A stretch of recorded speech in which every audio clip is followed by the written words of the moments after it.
So, good morning, everyone.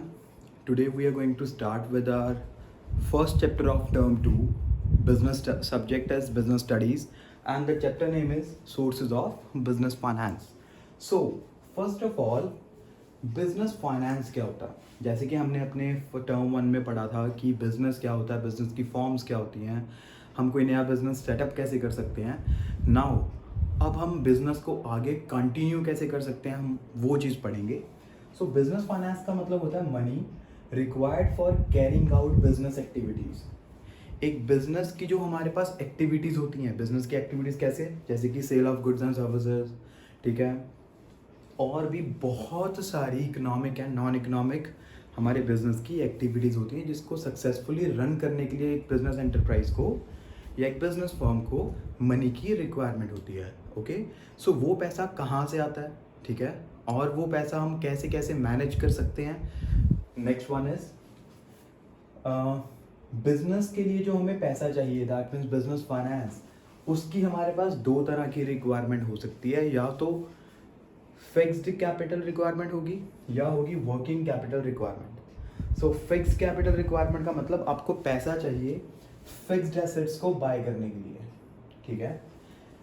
Working capital requirement का मतलब आपको पैसा चाहिए डे टू डे एक्सपेंसेस को बियर करने के लिए. डे टू डे जो आपके डेली एक्सपेंसेस हैं, ये आपका फिक्स्ड एसेट्स को बाय करने के लिए जो खर्चा है, या तो आपको पैसा चाहिए होगा फिक्स्ड एसेट्स को बाय करने के लिए, या आपको पैसा चाहिए होगा अपने बिजनेस की डे टू डे एक्टिविटीज़ को रन करने के लिए. ओके, सो ये तो हो गया हमारे पास बिजनेस फाइनेंस और बिजनेस फाइनेंस की रिक्वायरमेंट्स.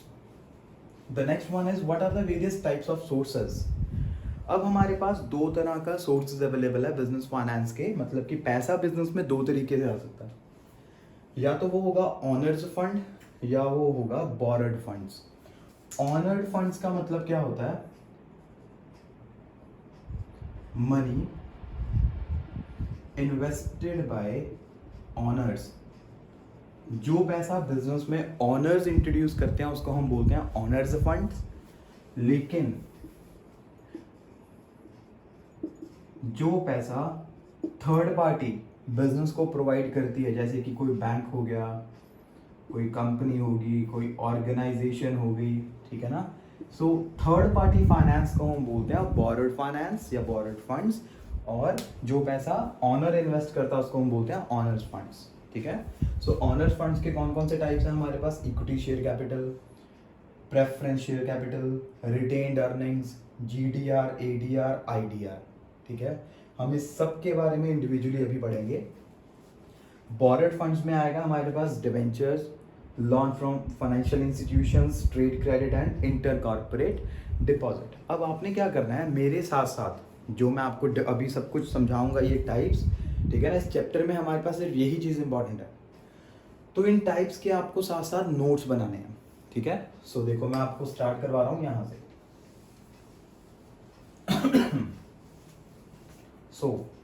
सबसे पहले हम पढ़ेंगे शेयर्स के बारे में कि भाई शेयर्स क्या होते हैं, ठीक है. देखो, एक कंपनी थी एबीसी कंपनी, ठीक है. इस कंपनी की ये सारी कैपिटल है, और ये जब कंपनी बनी थी तो इन्होंने 10 लाख रुपीज से अपनी कंपनी को सेटअप किया था, मतलब रजिस्टर्ड करवाया था. एबीसी कंपनी ने अपने बिजनेस की कैपिटल रखी थी 10 लाख, ठीक है. और इन्होंने क्या किया, कंपनी, देखो हम कंपनी कब ओपन करते हैं, it is the largest form of business organisation, जब आपके बिजनेस की फाइनेंशियल रिक्वायरमेंट्स बहुत ज़्यादा होती हैं. देन जो ऑनर्स हैं वो चूज करते हैं कंपनी, ताकि वो पैसा रेज कर सके मार्केट से, ठीक है, थ्रू पब्लिक. वो क्या करते हैं, उन्होंने ये आपकी टोटल कैपिटल है, उन्होंने क्या किया, इस टोटल कैपिटल को कुछ छोटे छोटे पार्ट्स में डिवाइड कर दिया, ठीक है. ये है स्मॉल डिनोमिनेशन, मैंने यहाँ पे टर्म यूज कर रहा हूँ एक स्मॉल डिनोमिनेशन, ठीक है. ये सारे पार्ट्स बना दिए उन्होंने टोटल कैपिटल के. एक पार्ट की वैल्यू थी 100 रुपीज, दूसरे की भी 100, तीसरे की भी 100, चौथे की भी 100, फिफ्थ की भी 100.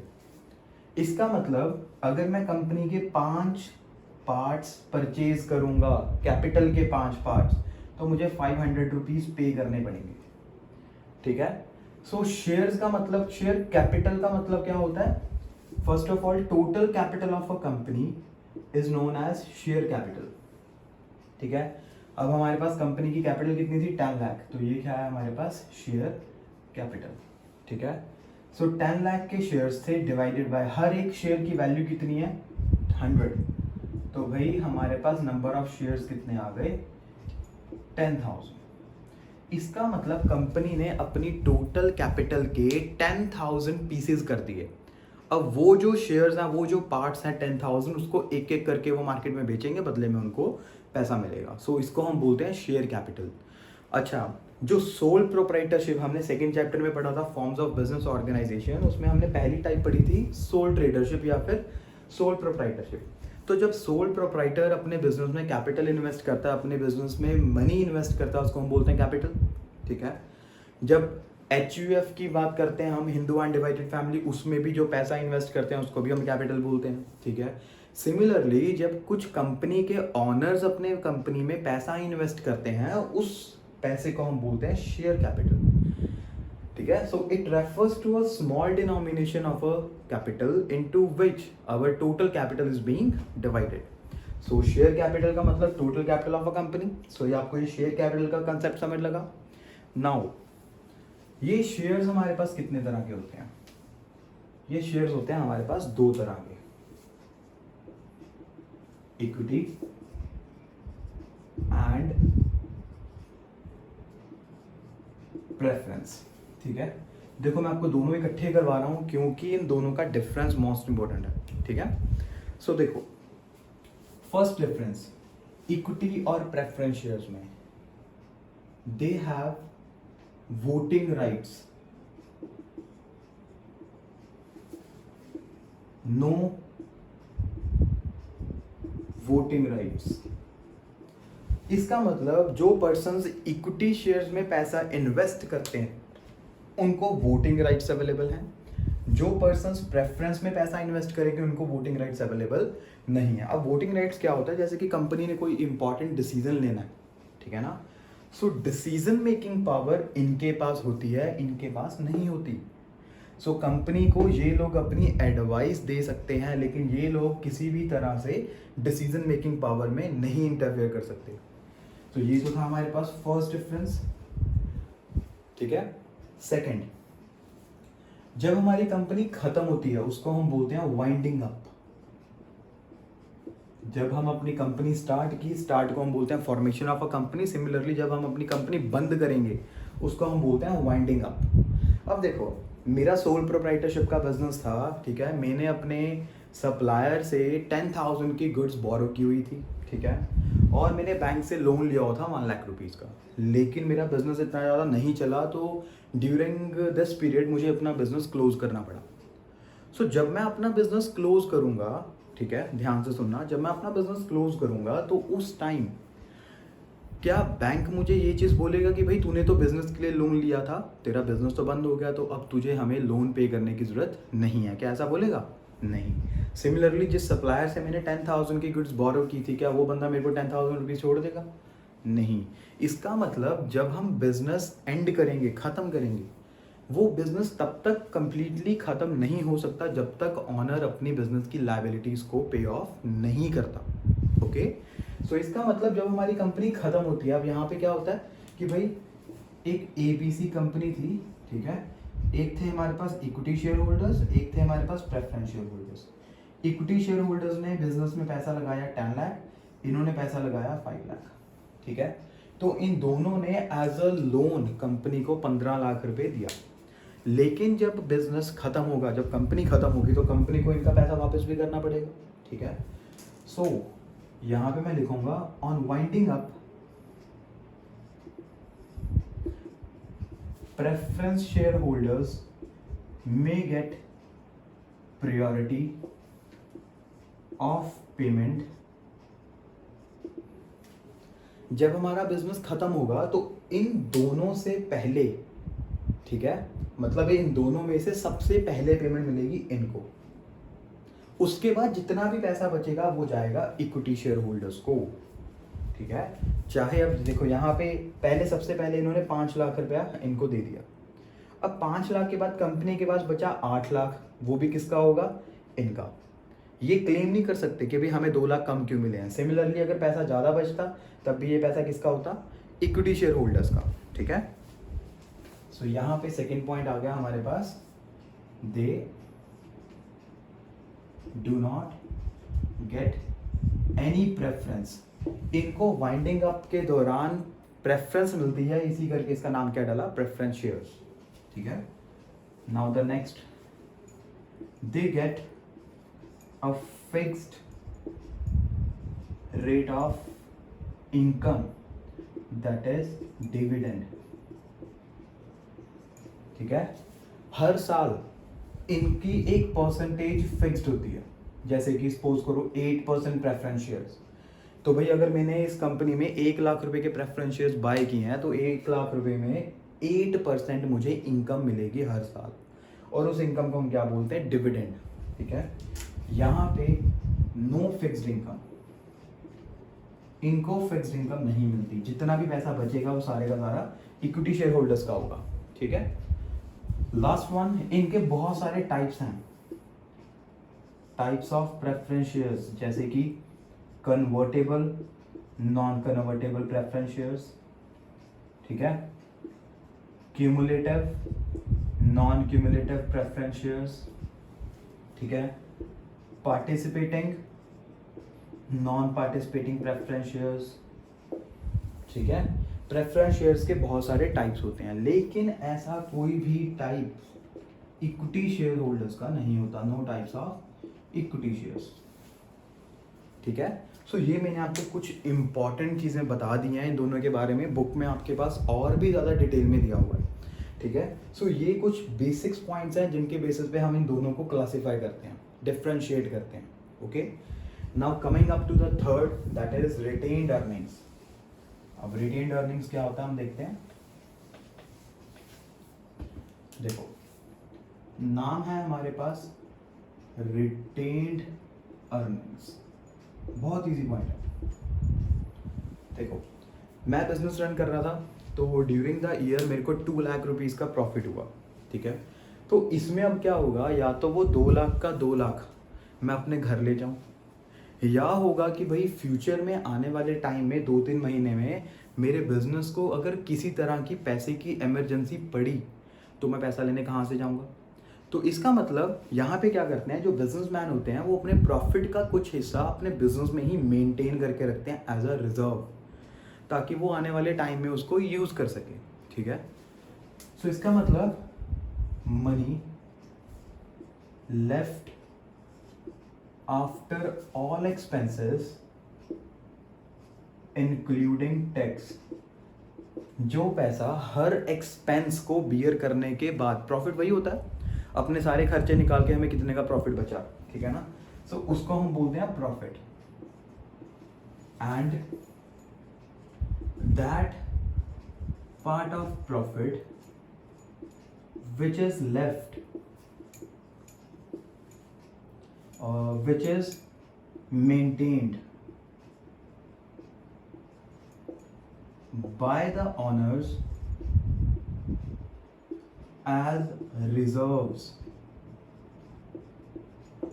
in the business is known as retained earnings, okay।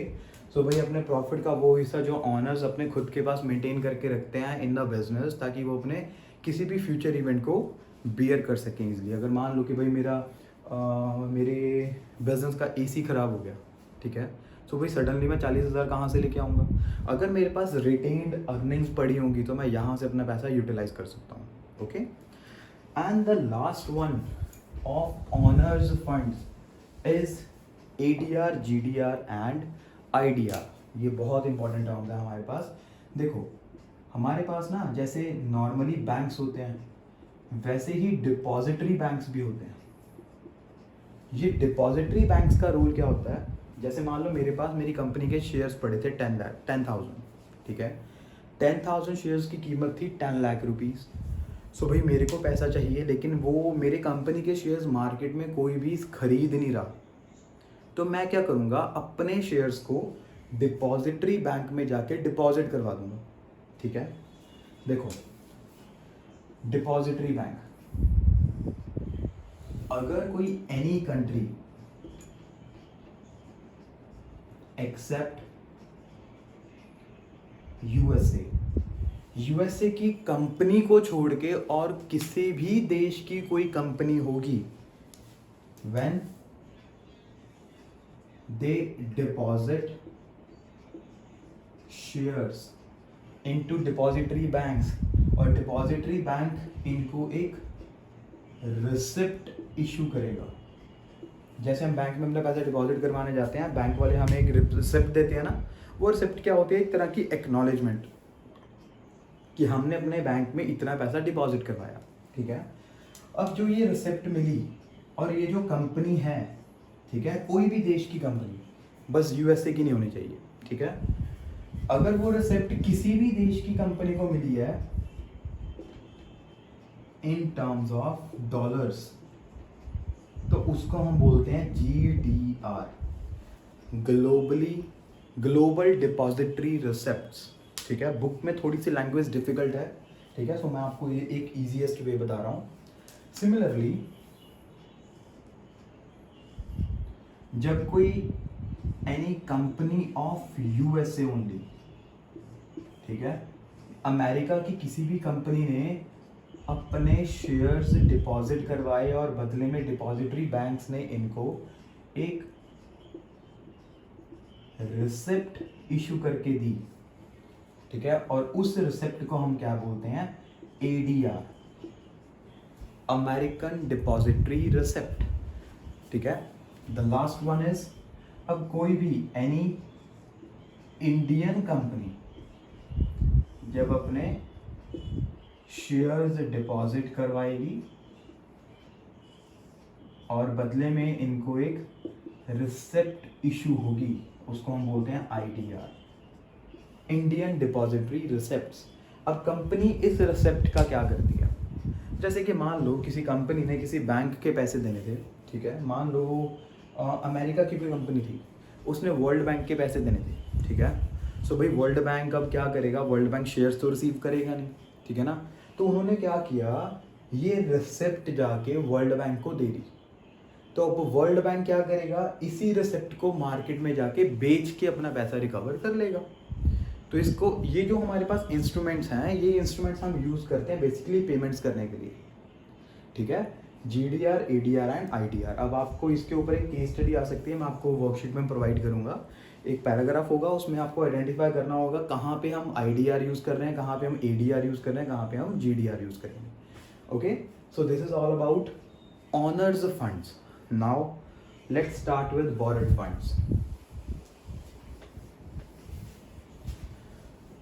Borrowed funds में देखो हमारे पास कई सारे ऑप्शंस हैं। जैसे कि फर्स्ट ऑप्शन था हमारे पास लोन्स फ्रॉम फाइनेंशियल इंस्टीट्यूशंस। ये हमें अच्छे से पता है, अगर किसी कंपनी को पैसे की रिक्वायरमेंट है तो वो क्या कर सकता है? किसी भी बैंक से जाके पैसा बोरो कर सकता है, ठीक है ना। मतलब व्हेन एनी कमर्शियल बैंक और फाइनेंशियल इंस्टीट्यूशन lends money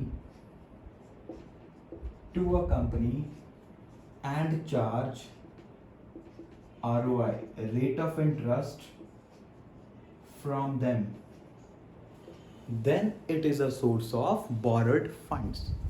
बहुत ही सिंपल है, ठीक है ना। लोन्स हम नॉर्मली यूज करते ही हैं। The next one is trade credit. ये इंपॉर्टेंट है शॉर्ट क्वेश्चंस के लिए।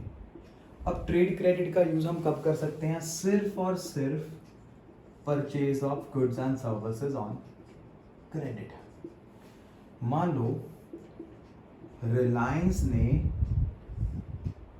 टाटा से गुड्स बाय की, ठीक है, लेकिन रिलायंस वाले कहते हैं हमारे पास पैसे नहीं है देने को। तो टाटा कंपनी कहती ठीक है, आप 2 महीने के बाद पैसे दे देना या फिर 15 दिन के बाद पैसे दे देना, ठीक है। सो उसको हम बोलते हैं ट्रेड क्रेडिट। जब एक कंपनी दूसरी कंपनी को लोन प्रोवाइड करेगी for purchasing goods and services for short duration is known as trade credit. Clear है? Next one ICD, inter corporate deposits, inter corporate deposit. जब कोई भी एक कंपनी किसी और कंपनी में मनी डिपॉजिट करेगी तो उसको हम बोलते हैं आईसीडी, इंटर कॉर्पोरेट डिपॉजिट। जैसे कि भाई हम हाउस होल्ड वाले पर्सन्स क्या करते हैं, अपनी सेविंग्स को बैंक में जाके डिपॉजिट करवाते हैं ताकि हम रेट ऑफ इंटरेस्ट ले सकें उनसे, बैंक से, ठीक है। सिमिलरली अगर किसी कंपनी के पास एक्सेस मनी पड़ी है तो वो कंपनी क्या करेगी, किसी भी ज़रूरतमंद कंपनी को अपना पैसा दे देगी, ठीक है। जैसे मान लो रिलायंस वालों के पास बहुत पैसा था, ठीक है ना, एक्सेस में पड़ा था, तो उन्होंने क्या किया, टाटा वालों को पैसा बोरो कर दिया। मतलब एक बैंक की तरह उन्होंने फाइनेंशियल हेल्प की टाटा वालों की। तो बदले में ये लोग क्या करेंगे, रेट ऑफ इंटरेस्ट पे करेंगे, ठीक है ना। इनका रेट ऑफ इंटरेस्ट हाई होता है as compare to banks, banks से इनका रेट ऑफ इंटरेस्ट ज़्यादा होता है, तो इसको हम बोलते हैं इंटर कॉर्पोरेट डिपॉजिट्स। जैसे कि हम अपना पैसा डिपॉजिट करवाते हैं बैंक में, लाइक एफडी, ठीक है, एक फिक्स्ड पीरियड के लिए हमें अपना पैसा डिपॉजिट करवा दिया बैंक में, बैंक हमें उसके बदले रेट ऑफ इंटरेस्ट पे करेगा। सिमिलरली जब एक कंपनी एक फिक्स्ड टाइम पीरियड के लिए किसी और कंपनी को पैसा देगी और बदले में वो कंपनी जो रेट ऑफ इंटरेस्ट पे करेगी वो नॉर्मली हायर होगा as compare to commercial banks, and this process is known as inter corporate deposits, ठीक है। अब now the last one is debentures. इसको एक बार नोट डाउन कर लीजिए।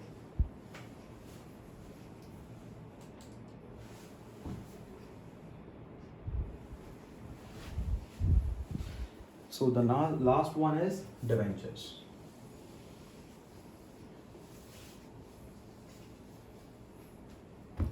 देखो डिबेंचर्स क्या होते हैं,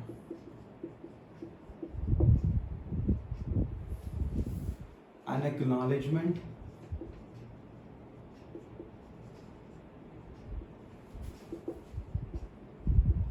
issued by a company to a person who is giving money for fixed interest and for fixed time। अब देखो शेयर्स और डिवेंचर्स में डिफरेंस क्या है। शेयर्स का टाइम पीरियड फिक्स्ड नहीं होता, लेकिन अगर किसी पर्सन ने किसी कंपनी में पैसा इन्वेस्ट करना है एक पर्टिकुलर पीरियड के लिए, ठीक है, जैसे कि मान लो मैंने रिलायंस कंपनी में 5 लाख रुपए डिपॉजिट करवा दिए, मतलब 5 लाख रुपए उनको एज अ लोन दे दिया फॉर 5 ईयर्स, ठीक है। तो उस 5 लाख के ऊपर जो मेरे को इनकम रिसीव होगी उस इनकम को हम बोलते हैं इंटरेस्ट, डिविडेंड नहीं बोलेंगे उसको, ठीक है। सो उसको हम बोलते हैं डिवेंचर्स, ठीक है ना। डिवेंचर्स में क्या होता है, देखो इनको फिक्स्ड इनकम मिलती है बाय वे ऑफ इंटरेस्ट। अगर it can be easily convertible from debenture to shares, हम डिवेंचर्स को कन्वर्ट भी करवा सकते हैं, ठीक है। Next, it is a secured liability. मतलब अगर कोई बंदा, अगर मैंने रिलायंस वालों को 5 लाख रुपए दिए तो रिलायंस वाले अपने कोई ना कोई एसेट मुझे गिरवी ज़रूर रखवाएंगे, ठीक है ना। So it is a secured liability. और अच्छा, it can be convertible into, they are easily transferable, मतलब कि सेल, हम अपने डिबेंचर्स को किसी और पर्सन को बेच भी सकते हैं। जैसे कि एफडी को मैं अपनी एफडी को किसी भी और पर्सन को बेच नहीं सकता, ठीक है। प्रेफरेंस शेयर्स भी हम बेच सकते हैं, इक्विटी शेयर्स हम नहीं बेच सकते। तो वहाँ पे जब हमने पहले 4 पॉइंट्स लिखे थे इक्विटी और प्रेफरेंस में, आप ये पॉइंट भी ऐड कर सकते हो। So equity shares can not be easily transferable while preference shares can be easily transferable. Similarly debentures are easily transferable from one person to another, ठीक है। So this is all about debentures. अब देखो आपने करना क्या है, आपने करना है आपकी बुक में, ठीक है, एक बार नोट डाउन कर लेना साथ साथ जो मैं बोल रहा हूँ, इक्विटी और प्रेफरेंस का डिफरेंस, ठीक है, इक्विटी और प्रेफरेंस के फीचर्स, डिबेंचर्स और बॉन्ड्स का डिफरेंस, ठीक है, और एक जीडीआर, एडीआर एंड आईडीआर की रिवीजन, बस। इसके अलावा आपने किसी भी और सोर्स के ना ही मेरिट्स करने हैं, ना ही डीमेरिट्स करने हैं, ना ही फीचर्स, क्योंकि हमने अगर उनके मीनिंग्स को एक्सप्लेन किया है तो वहाँ पे फीचर्स भी ऑलरेडी एक्सप्लेन हम कर चुके हैं, ठीक है। So this is all about the chapter sources of business finance, ठीक है। चैप्टर को अच्छे से रीड करो, वर्कशीट को सॉल्व करना, ठीक है। जो भी आपकी क्वेरी होगी then we will discuss it on group, okay.